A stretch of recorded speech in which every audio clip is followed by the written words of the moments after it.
providing an incumbent on what people are actually experiencing. And so I used to work in regulation, healthcare regulation, and we've definitely seen that what people often report, patients report, healthcare professionals report, is that they really are struggling to cope with the staffing levels, but also the systems, as you described. They're struggling to deal with the systems and the issues that arise from that in terms of the inefficiencies, and then that increases the workload because you're trying to sort of get through the record keeping and the documentation. You're not able to keep up with the admin burden, and so that then causes a further patient risk, and health and safety is put at risk. So in terms of politics then, so I just think that it's absolutely wonderful that we've got this election. It's an opportunity for a fresh start, as some people are calling it. It's an opportunity for a change, but there's a lot to fix. Like, there's a lot of burden on the government, the incumbent government, but also like whoever goes in, is they have a big challenge ahead of them.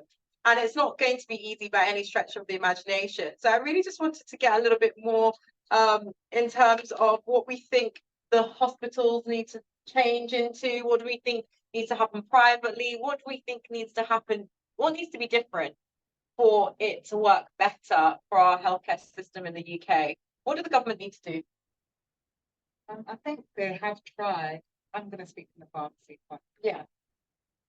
In terms of like pharmacy system, try to almost safely keep in hospitals the task of seeing emergency patients by getting them to the pharmacy. I think it is a brilliant idea, but again, it comes back to staffing.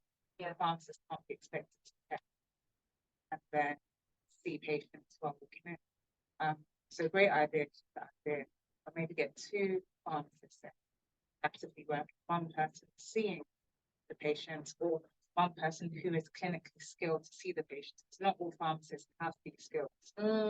So they are. I know that they are helping pharmacists to increase their clinical skills. So that they can do clinical things in a community setting.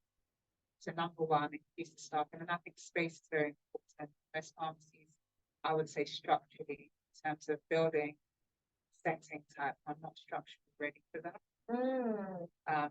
Consultations are supposed to be private, yeah, absolutely. Someone's here in the business, so maybe they need to think about that a little bit more. But I think the idea is absolutely great. But again, it falls back on staffing, and as you rightly mentioned, patient safety. If there's too much strain on a pharmacy, then that patient is also at risk as well. So great, a very excellent idea. But I think it just needs money invested in it, maybe, or staffing, and it would really help us. So that's the pharmacy aspect. From the pharmacy, no, but that's absolutely true, because I'm speaking also as a patient, going into the pharmacy, I see what you're describing, the limited space, the structure, it's just not working. I don't feel I have any privacy when I go into the pharmacy to tell the pharmacist, this is the issue the doctor sent me here for, this is what I think is wrong, this is what I think I need. And for them to be able to consult me in private, there just isn't the space for that. And like you said, maybe it is a case of some structural issues, but maybe it is staffing that's related. And that's actually a really interesting dynamic I hadn't considered, in terms of staffing being able to reduce some of that burden and actually increase some of that integrity and dignity that people want to experience when they go into pharmacy. So thank you for sharing that. What about you, Mr. Bakey, Dr. Bakey? What do you think the government needs to do differently?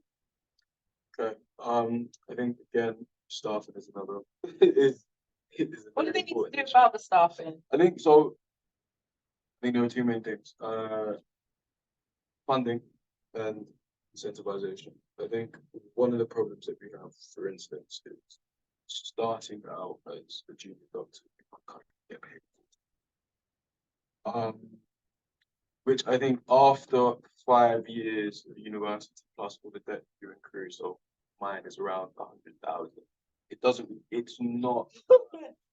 Deep intake of breath. Yeah, that level of salary is enough to incentivize or choose medicine over other financially profitable industry. So I think that's one part. Um, I think additionally, I guess again, it's funding in general just to hire more people. And what's the hiring more people? But then again, so part of it is to retain staff.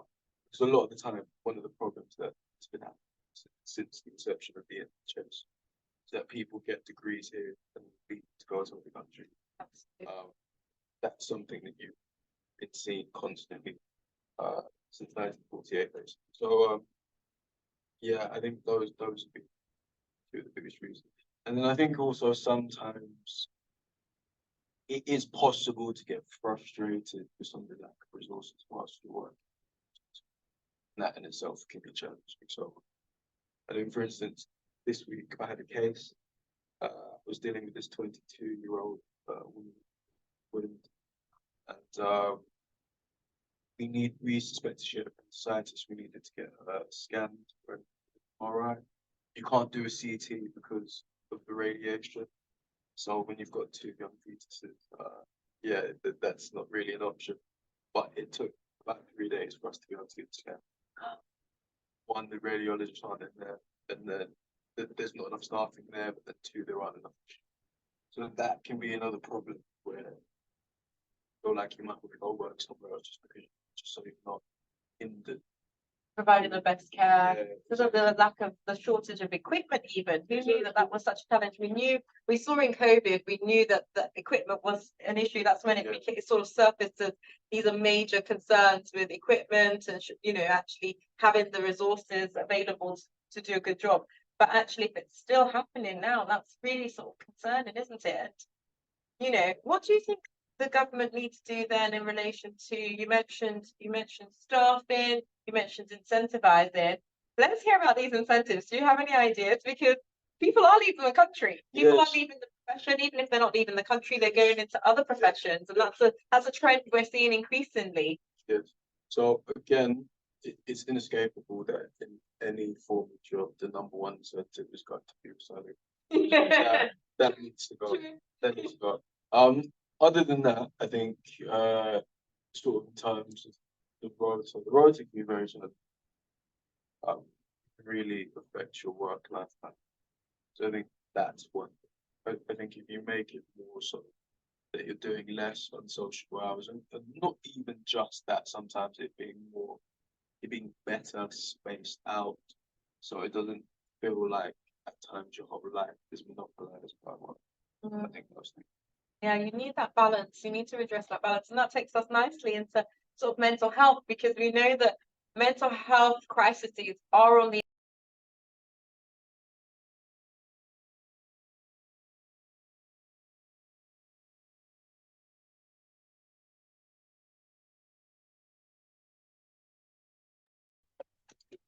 Oh, not to worry, not to worry. Thank you. Getting interrupted by a call is so popular. Yeah, but as we were saying, it is a case whereby we've got these crises happening in hospitals with the profession, and then we've got them with members of the public who are needed to access these services, but they themselves are going through mental health. So it's actually the professionals are going through mental health crises, and then you've got the members of the public going through mental health crises. And what do the government need to do about the mental health crisis?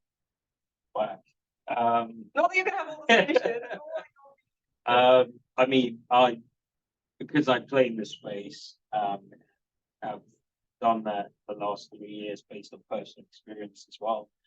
So I have been in the system and I've had to really, navigate my way through it. And it is very fun. It's less defined. Let's take funding, for example. The funding for mental health is not ring-fenced by government policies. What that simply means is that the local NHS would have to determine what's left of their allocated budget to put towards mental health. That in itself is a big gap that should be plugged. So I think political parties should have, a more robust plan, and they should advocate for that because it is rising. It will continue to rise, unfortunately, because there are factors that are beyond our control in a sense. Technology is a typical one. So you're finding studies are showing a whole lot of correlation between social media use and mental health challenges, from anxiety to depression to stress itself, to more, things like body dysmorphia, which then relates back to, physical health, right? At the end, putting more pressure on, what is already a weakening structure. So I think a serious government should really prioritize mental health at this point. Absolutely. Cost of living crisis is also, related to it. Yes. But let me digress for a quick second and back to the NHS and the professionals working in NHS as well. So I went on a site visit last week, and I went on another site visit yesterday. And one site, I was downstairs in what looked like a basement, little ventilation, rooms are box rooms, right? Very limited light coming in. And then yesterday I was at another site, which was a new site, and they had, sort of like tall buildings in the height. There was better light coming in. Yeah. I felt the difference Absolutely. when I left. And I'm like, if I'm going to be coming to this site, if I have to choose one site, it's going to be site 2, right? Now, I can't imagine the healthcare professionals will have to work in that condition every single day.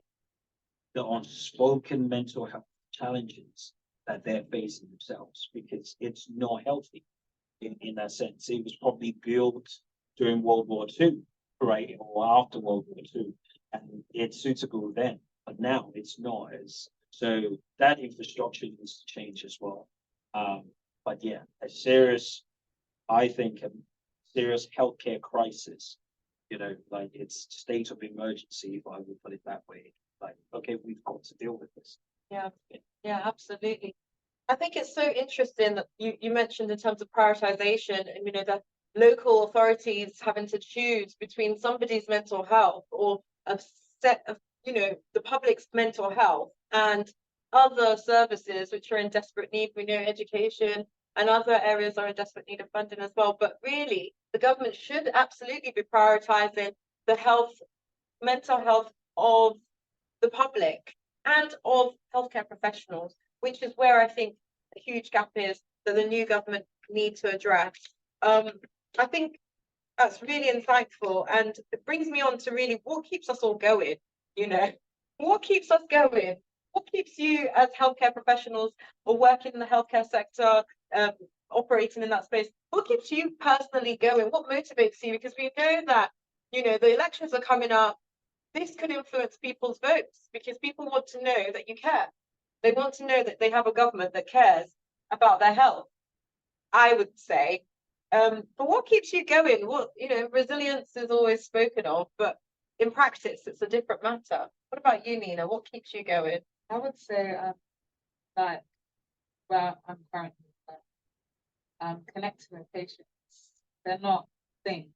They're human beings like you. They have stories. And you often treat their health, but when you're speaking to them, it comes back to mental health. Somebody just needs somebody to talk to. Yes. For about a week, and they're all right. They might pass through the next week, and then you have a relationship. I think it's seeing the results. Someone being better physically, but also being lighter emotionally, mentally. I think that keeps me going. Sort of know everybody coming in, know how you can help them, advise their kids, advise their mom, dad. That's what keeps me going. So it's not about what you do, it's about the reward. The reward you get, not monetary reward, but the reward you get from satisfying or meeting a person's need and knowing that, you know what, today I made a difference. And it's very, very, and that's what keeps me going personally. I love that. And for you, you're really based in the home of the community. Yeah. You're really able to make those connections, build those relationships, and see them end to end, see the continuity of care go through in terms of you've met this patient, they've had this issue, you've seen the resolution, and you've seen them improve. And you might see them again, but hopefully you're able to journey with them, and that community. And it's these communities that are voting for the government. Yeah. It's actually these communities that are deciding who should be elected in power. So they need to know that the government care. And we heard what you said about the pay. It's not great for junior doctors. We know it's been an issue. They've been striking, they've been campaigning. The government haven't necessarily listened in the past. What keeps you going in light of the, lack of change in terms of the area of monetary reward? What has kept you on the front lines, as it were? Yeah, I think Nina stole my answer.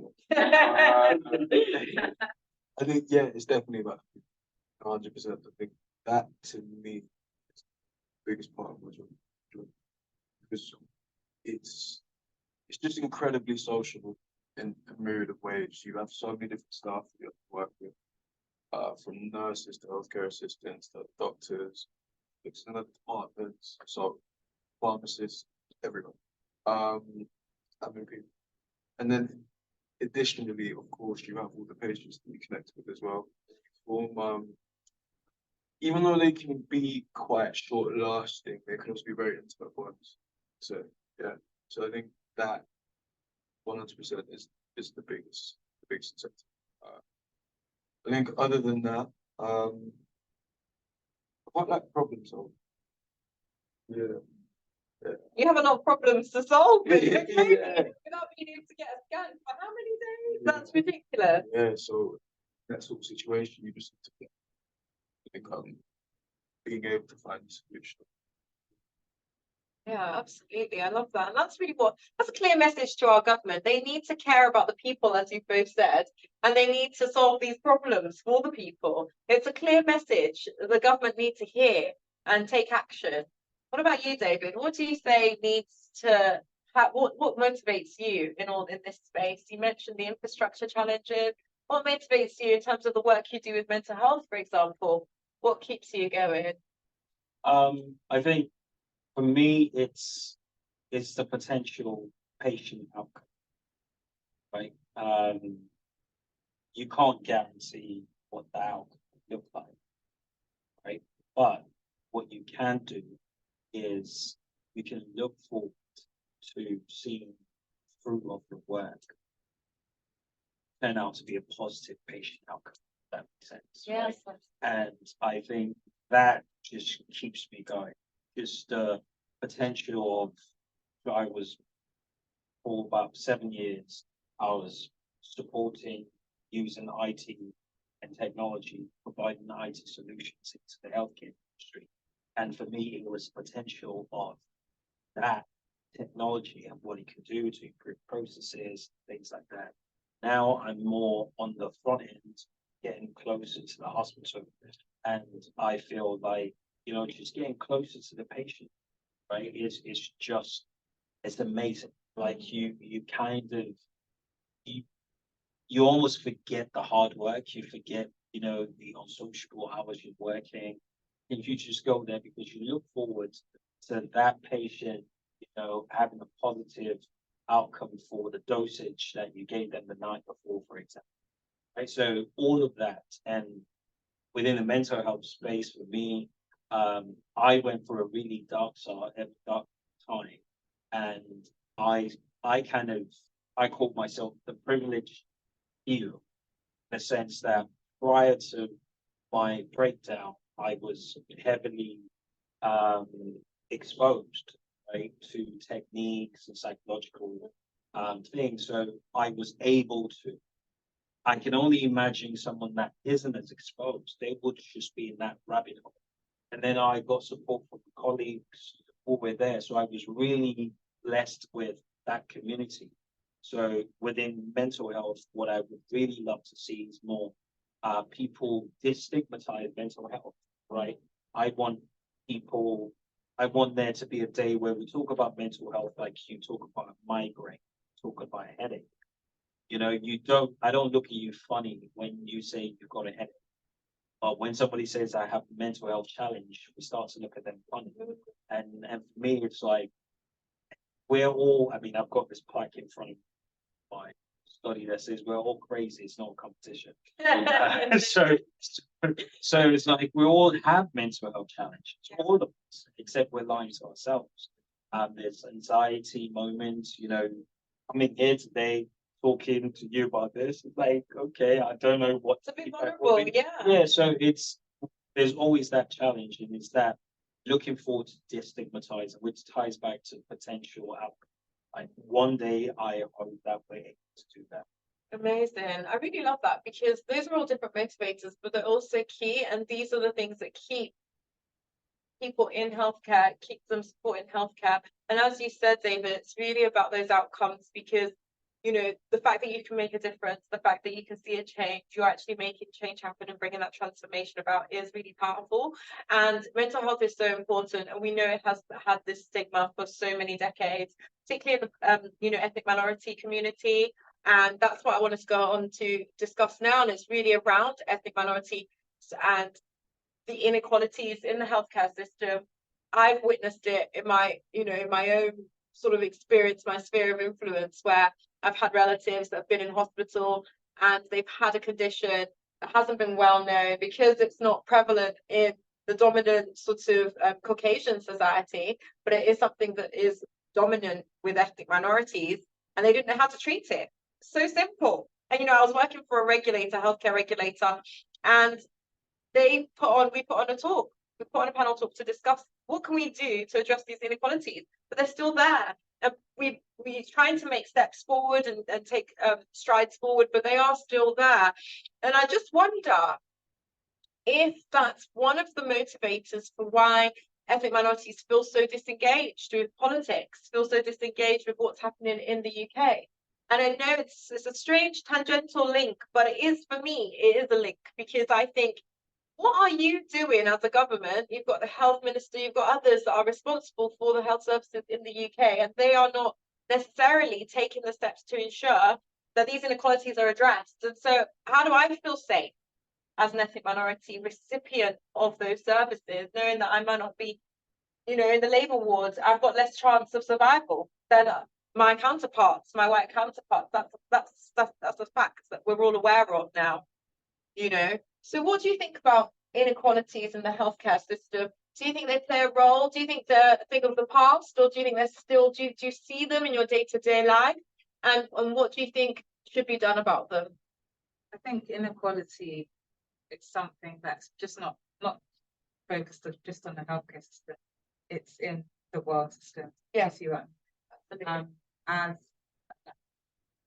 we face them every day. Some of it is seen, some of it is not seen.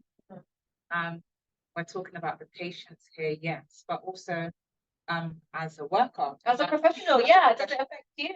As a professional, it can affect you. Sometimes you're made to wonder, or is it because it could be possibly work against us sometimes. But I think we can learn a lot from history here. And it's not about pulling out the race card all the time. Martin Luther King started a great thing. Look at where we are now. And there's still quite a bit to go. We as Black healthcare workers, I think we also have to do our part as well, encouraging or looking into things that maybe the system wouldn't place emphasis on, and bring out revelations so that we can help people just like us. Influencing or opening doors where they haven't been opened up. So I think rather than placing blame, sometimes it's more about exploring. If you're going to talk about it, say, oh, this isn't done, not enough things being done to look at Black skin conditions. Maybe we can come together and look into that to help other people. Do you see what I mean? Yeah. And I think that would get us better results, personally. But yes, inequalities are everywhere, especially when it comes to colour, and even within ethnic groups. There's colorism, there's separations. Do you see what I mean? Within cultures and stuff like that. And we need to break these barriers, because these barriers are barriers break things down. they don't build things Full up. division. So we need to overcome these things. And I think it starts with you as an individual. So instead of just blaming as an individual to work. I love that positive outlook. So positive, Nina, but you're yeah, I'd like to break down. absolutely with that positive outlook. But look, you identify a challenge, you identify an inequality that might be affecting you as a professional or the patient, and you look for what are the solutions that can redress it and actually make it better for the majority who might otherwise have suffered the consequences of those inequalities. So as a professional, you're facing those inequalities, but you're wanting to take that proactive, positive outlook to actually bring a resolution, and that's really powerful. I really love that. What about you, Dr. Bakey? What do you think? You know, are you seeing those health inequalities in your patients, or are you experiencing them as a professional? I wouldn't say that as a professional I've experienced them. I don't think, yeah, I don't think at the moment that's played too big a factor. I think also there's the sort of extenuating circumstance in terms of the working hierarchy of slow. So it's regardless of, I think regardless of my race, you're gonna sometimes you might find it a little bit harder to be heard. I think that's something you see across the board. I think with the patients, I think where I've seen it most prevalent in terms of inequality is just in response to pain. I find that when Black patients experience severe pain, it's viewed differently by healthcare staff as patients from other races. Not taken seriously? Yeah, or oftentimes they can be seen as sort of malingering, sort of that. So that term means when a patient is seen to be pretending to be more pain than they are in order to gain some type of drugs. So I find that that's a stigma to put on Black patients, sort of proportionately to them. I think other than that, what I've seen, so I actually I volunteer for a psychiatric charity. Wow. It's called Colourful Minds. It aims at increasing the awareness of mental health amongst Black minority ethnic people. And we did some work on this one particular case. It's called Shenny's Law. So essentially, there was a 19-year-old Black man from London who was killed. Who was killed by care at staff at mental hospital. And that's another thing as well that you see in psychiatry is that sort of racial stereotypes play a part in healthcare workers' perception of patients, and Black men oftentimes are seen as aggressive, carrying a bigger threat, more violent than you. You can also see that play out in mental health. So one care outcome that you see is that Black men are restrained at higher rates than other types of patients, and that's how this boy died in this case. Was there was too much physical force used. So we did some work to feed it back to the government to see how the legislation could be reformed. But those are some ways in which you see inequalities in healthcare. Wow, that's so powerful. You know, it's really true that the impact of inequalities can be so dire, it can be so disproportionate, and the consequences are so severe. You know, we're not talking about, you know, slight inequalities, they're deep rooted and they're so widespread. Often they're, you know, institutionalized such that people have no chance of having the experience they're supposed to have because of these barriers caused by the inequalities. And it's a real challenge that really I don't think the government have done enough to grapple with or to redress. And that's why it's great to hear of Colourful Minds and charities like that who are campaigning and trying to change the narrative, change the legislation that's, you know, to make a difference in that space. That's so important. Thank you for sharing that. And David, what would you say in terms of inequalities? What have you witnessed? What have you seen either personally or professionally in relation to that? What do you think the government should do or could do? I think largely the government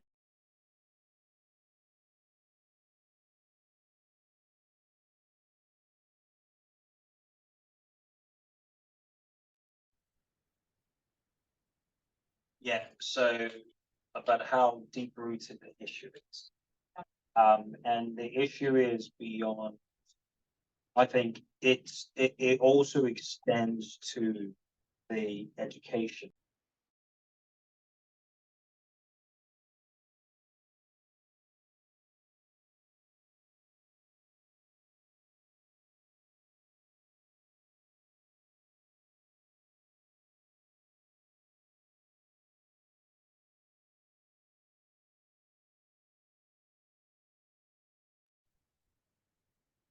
Sorry. Yeah, no problem. So if you've done what, 8 years of medical school, right? In total, how many years? Yeah, it was a long time. So Average. I had a 5-year degree. And Okay. I did an extra degree in the history of medicine. Okay, yeah. So if you've spent 5+ years and most of the educational materials that you have is slightly bent towards that bias, right? It is often difficult for you to just unlearn that, right? Because it becomes that unconscious bias that you have. Yeah. So I think first of all, the government doesn't understand that, and the ones that do are not willing. Because they themselves They're have not that bias. experiencing, yeah, or they have the No, bias. they have that Yeah. bias themselves. So because there's what COVID did and George Floyd and all those things that happened was that it really got a lot of people thinking, right? The advantages that we did get some advocates come from there, right? And people from Caucasian backgrounds for the first time started to realize actually mirror in front of me, this is actually true. Because then they started to really question themselves. So we've had some allies come from that point. Yeah. But in terms of systemic change itself, I think mostly government is not willing because it's not top on the priority, right? Getting re-elected and all of those stuff are always top priorities. You don't want to take care of that. So there's that element. So I wouldn't rely too much on government. What I would encourage is that more and more people get more confident, right, to demand when they feel that they are being um, um, prejudiced against. Like if I was in the hospital and my partner was about to give birth and I've seen her be in pain for 2-3 days, right, and they're refusing her, I can see the writing on the wall. They better get ready for a showdown. Because I would, right? She might not be able to, I would. Yeah. If it's my cousin, the same thing. I would have a showdown. You have to call the police on me, and I'll let you know why. So more people need to be more confident in demanding, number one. Number two, when it comes to clinical trials, because the private company I work for plays in that space. Okay. One of the challenges we find, right, we know for sure that only 3% of clinical trials come from the Black ethnic minority sort of space. So we already know that 90-something% of the medicine that we are going to push out, most of the patients that we've trialed in are not Black. We know that. And we're addressing that as an organization, and more pharmaceutical companies are trying to address that. There's a bigger challenge. That skepticism of Black people coming up for trials. We're going to have to extend and move beyond the traumatic experiences and the sad news and everything that has happened in that place and get more courageous to actually go into clinical trials so that we can increase the odds. Because it's not going to happen. Like, yes, all right, we know that that's an issue, but if you don't come forward, there's no way we are going to get that number changed. Otherwise, we'll just keep saying, oh, this is, there's less representation. The more Black people need to take that courage, especially when they are in a situation where, they really need it, rather than just say, I'll leave my faith to whatever it is I believe in. That's it. take more courage. You're already in need of it, right? So come out more, sign up for those clinical trials, because that increases the chances of changing that narrative. Otherwise, we'll just keep going around in circles all day long. The advantage that we have today is some of those past experiences, I think, is the Lamanide site, something like a very popular one. The chances of that happening in today's world is slimmer, right? So we can definitely overcome those past experiences and just join clinical trials so that we can up that number. Yeah, absolutely. So I think that that's really good advice. So it's not necessarily that the government themselves might have the motivation to do anything specifically to address some of these inequalities that we're seeing, but actually let's be advocates, let's speak up where we can. And not everyone is privileged to have someone who, as you described, can speak for them and advocate for them in that vulnerable state. If they're, especially if you're in a mental health situation, it's very unlikely that you speaking up for yourself is going to help very much. You might exacerbate things, but let's be advocates for each other. And that takes me on to really voting and the election upcoming, because I actually planned this talk weeks before the July election was announced. So it was really fortuitous when it was announced, and I thought, oh, even more reason to hold this talk and really delve into what's happening with ethnic minorities and the apathy that we're witnessing around politics and getting involved and doing that advocacy that you speak of. So that is another way to take action, is actually to exercise your right to vote in the UK.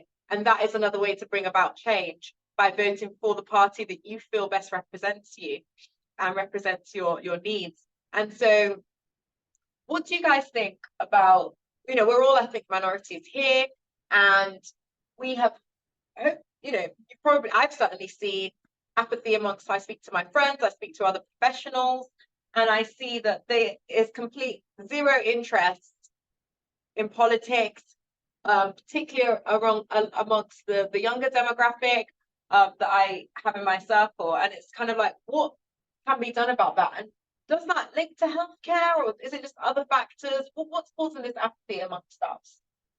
Personally, I think that if you take an interest in those types of people, they will respond to the attention you're given.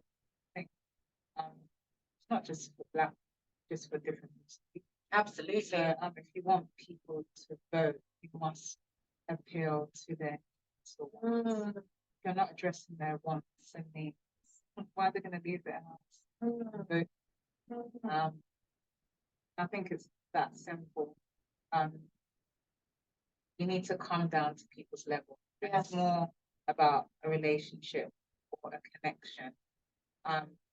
Anybody in the street who has ever made an impact has won the hearts of people. Yes. Sometimes I think politics is just about winning the hearts of those who are important. Yeah. To just occupy the space. Yeah. But I think if you win the hearts of all people, you truly care. And if you truly care, it's not really how much money you spend, or do you see what I mean? If you truly care, even if you don't solve all their problems, but you sort of acknowledge or talk about their problems, they'll feel like they have a platform to voice their concerns. And I think that's just the starting place, because no one is, I'm not saying no one's a miracle worker, but the job of a leader is very difficult. And without following, not a leader. Absolutely. And that's what you need to understand. So as a prime minister, if you don't have people following you, the people make you who you are. Yeah. So without following, there's no leader. So it comes down to caring, and it's just the humanity of it, isn't it? Yeah. Really caring. People who live in flats or in less off places need to know that you care about their house and situation. Yeah, or you're doing something, or it's progressive, or there's hope. And if they understand that there's hope for them, yeah, they're gonna leave their houses, they're gonna vote, they're gonna talk about these things, they're gonna influence other people to talk about these things. And yeah, that's where you get your votes. Personally, but that's what.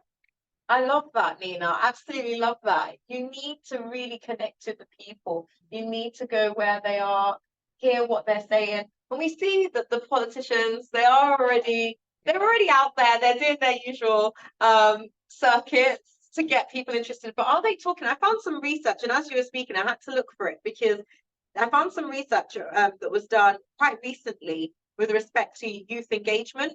And I was particularly interested in preparing this talk to talk about people in the sort of 20s, 30s, that sort of age range. But certainly when you look at the younger demographic of voters, it talks about where do they get their information.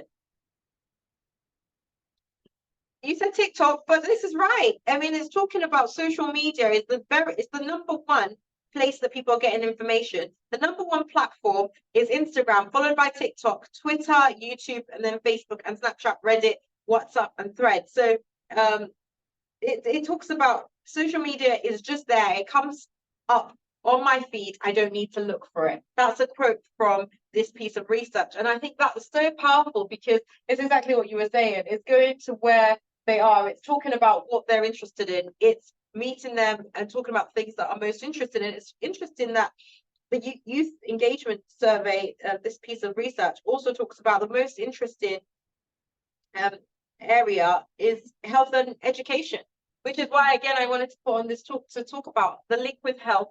And actually, people are interested in health. Young people, I was quite surprised by that. Young people are interested in health and they are interested in education. That's more understandable. It also talks about different things that they can do. But I'm going to come to you, David, next in terms of this topic, because this, to me, is your area.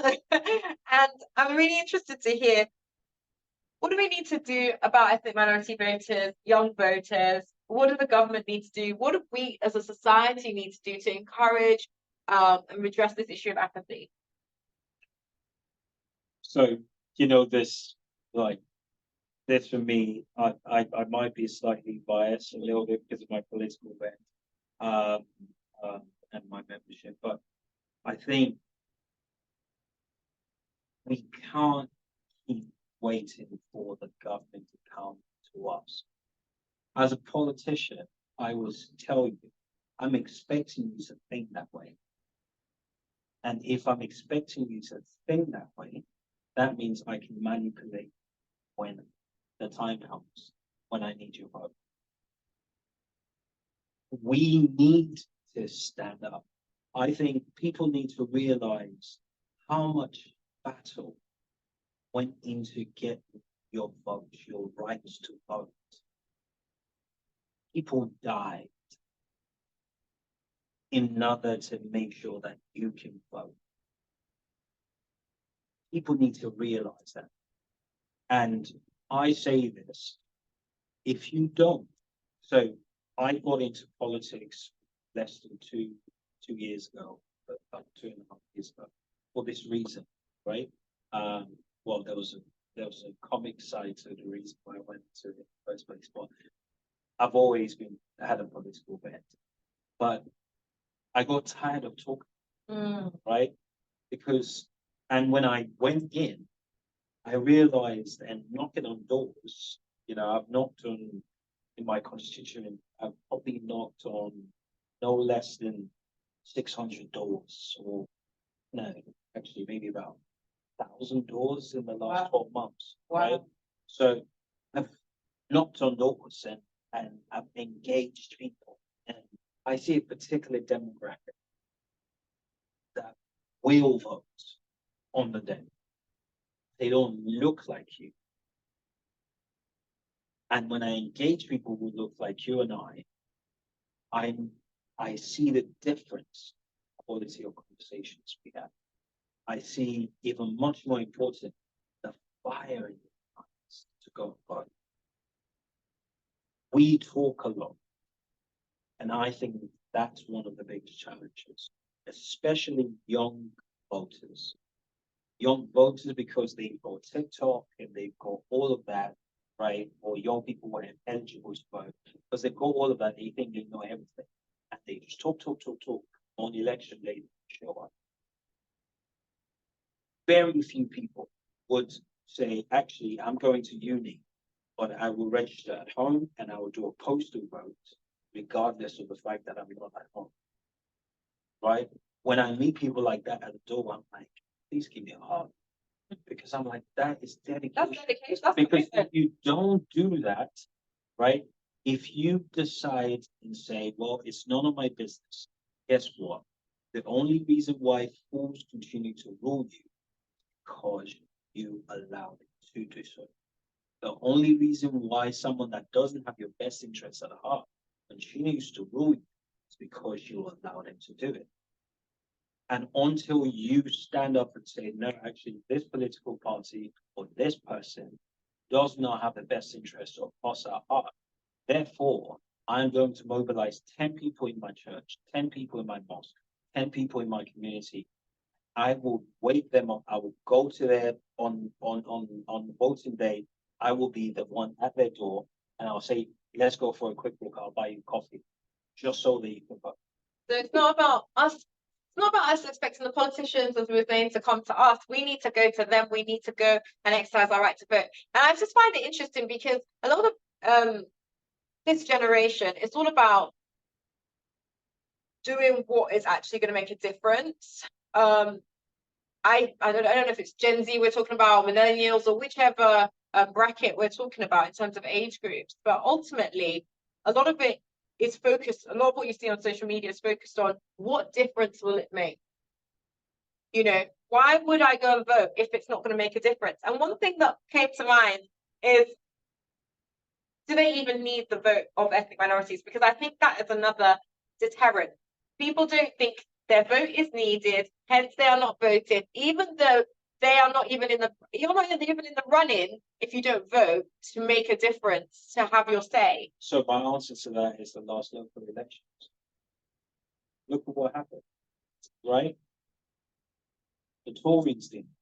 They lost a lot of seats. So if you say it doesn't matter or it doesn't count, that wouldn't have happened. So don't say that. Don't say that. Yeah. Because the only reason, luckily, we're in a country that it still has gaps, right? But the chances of rigging to the extreme is very slim, right? So there are, like, we have Checks and balances. structures on count days and things like that. So it's well structured. So the chances of your vote not counting is very slim. Where it doesn't count is when you don't vote. Absolutely. The vote that you don't cast doesn't count. Love that. The vote that you don't cast doesn't count. And that's the truth, really. But I think it's also a wider thing in terms of the percentage of ethnic minorities in the country against the majority and then feeling outnumbered. But do we need more people to just make TikTok videos and promote voting, as you say?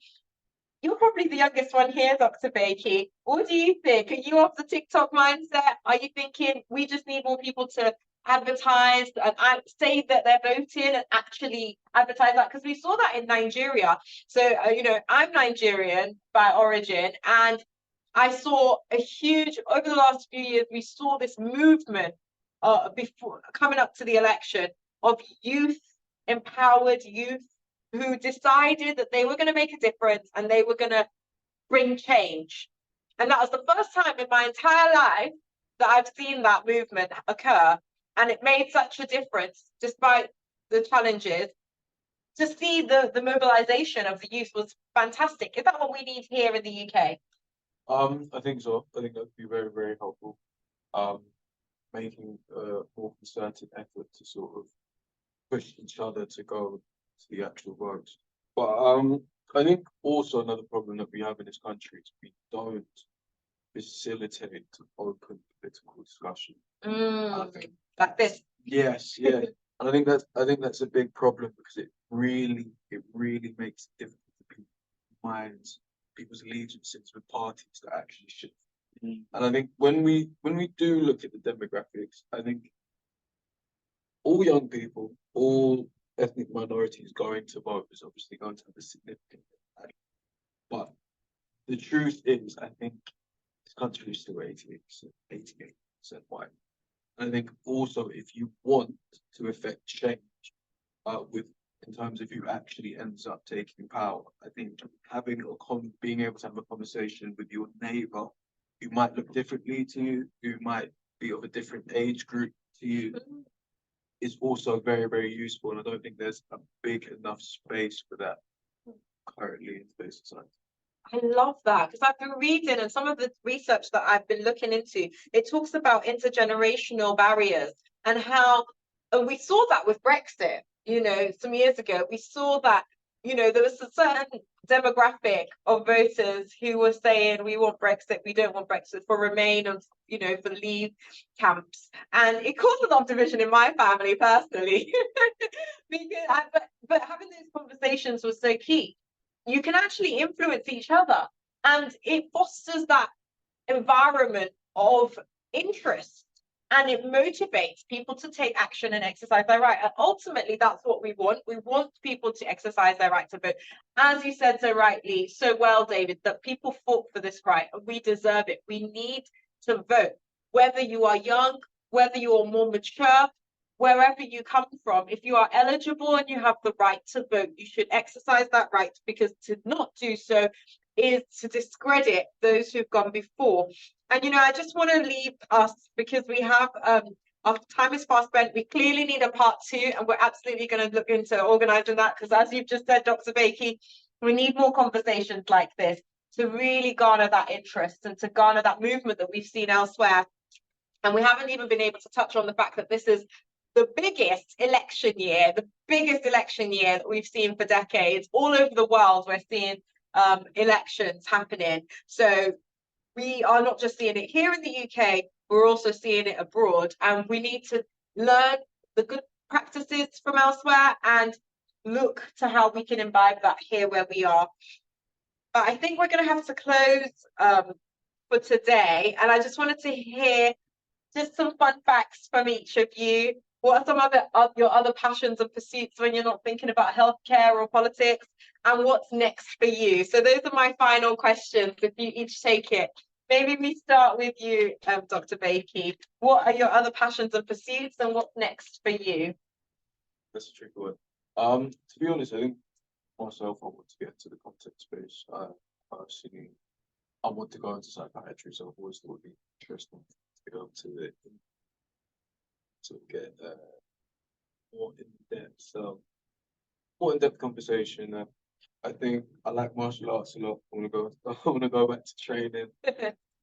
So you can see I'm carrying a couple of injuries Already.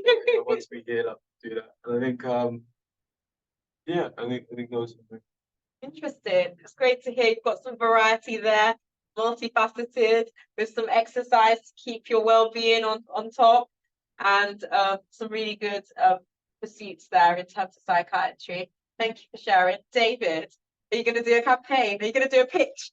No, not going to do anything. What are your passions and pursuits outside of? Well, I do look forward to me in life next year. Okay. I look forward to launching the mental wellbeing community. Tell us about that.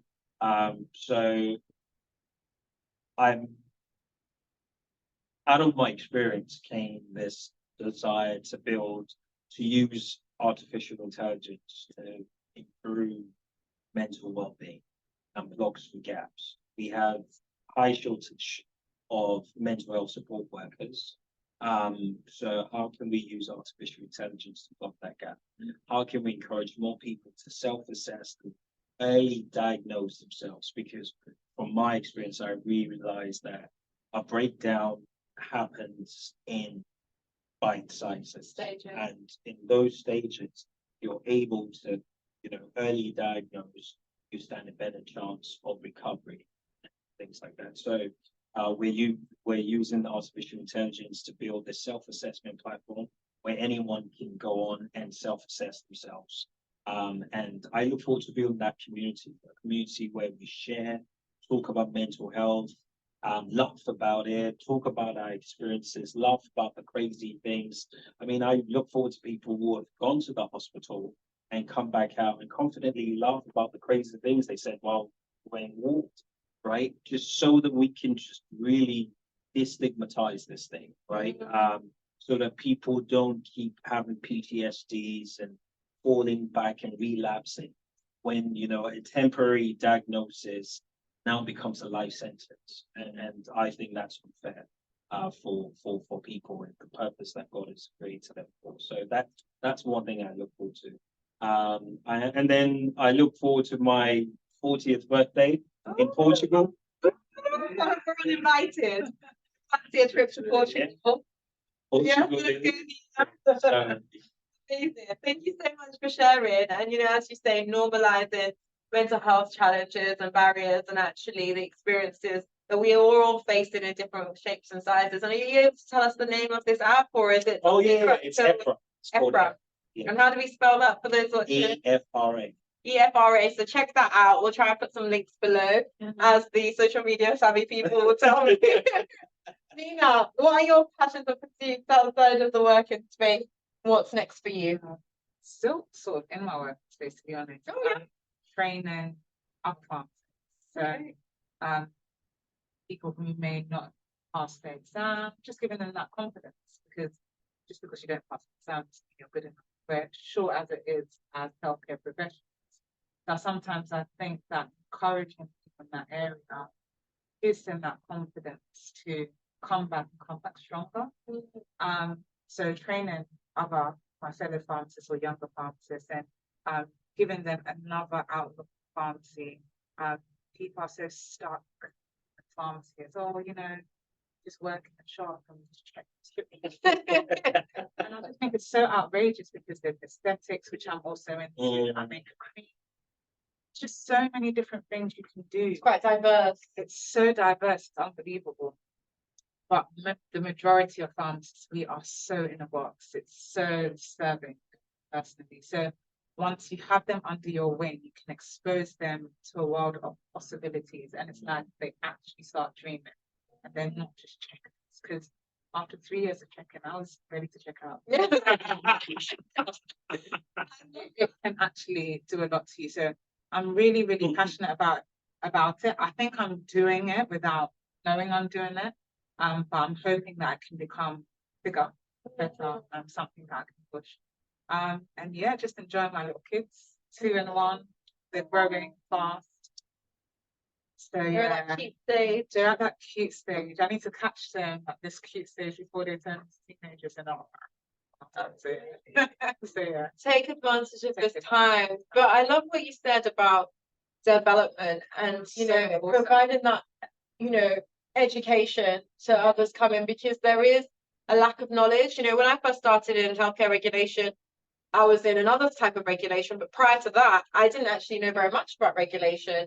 And, you know, after over 12, 15 years in regulation, I actually have so much wealth of knowledge, but I'm able to pass that on in different ways. And it's so valuable to do so. So it's great that you're doing that. And is there any sort of banner or organization you're doing that through? Or is it sort of independent one-on-one at the moment? Like people just approach me. Yeah. So on social media, they might approach me on social media stuff right now. If they know someone who knows me, oh, can I get some experience? And I never try to deny people who are pursuing the career that I'm in, some of my knowledge, or because you never know who they'll become. They become greater than you.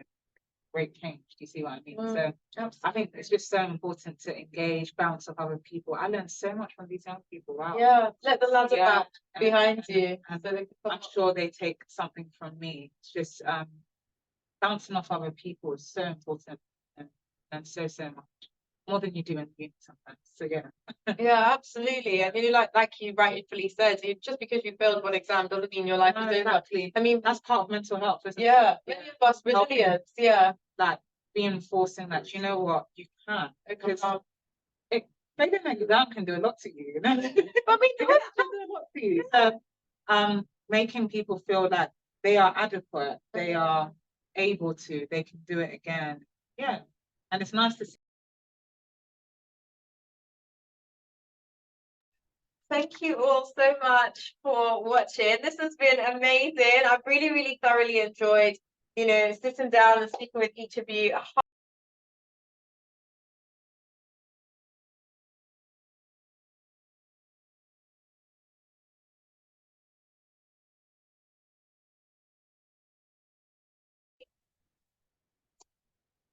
really been able to learn and hear from you guys. It's been really great to discuss these issues.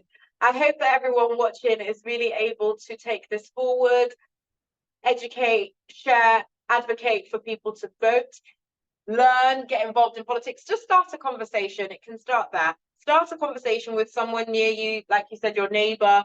Just speak to them about, what do you think about the elections? What do you think about politics? It can be that simple. And by that, you're already making a difference, because you're already starting to get in the running, to making, forming an opinion, and hopefully exercising your right to vote. So thank you for watching this. Again, my name is Joy, and this was the state of healthcare in the UK.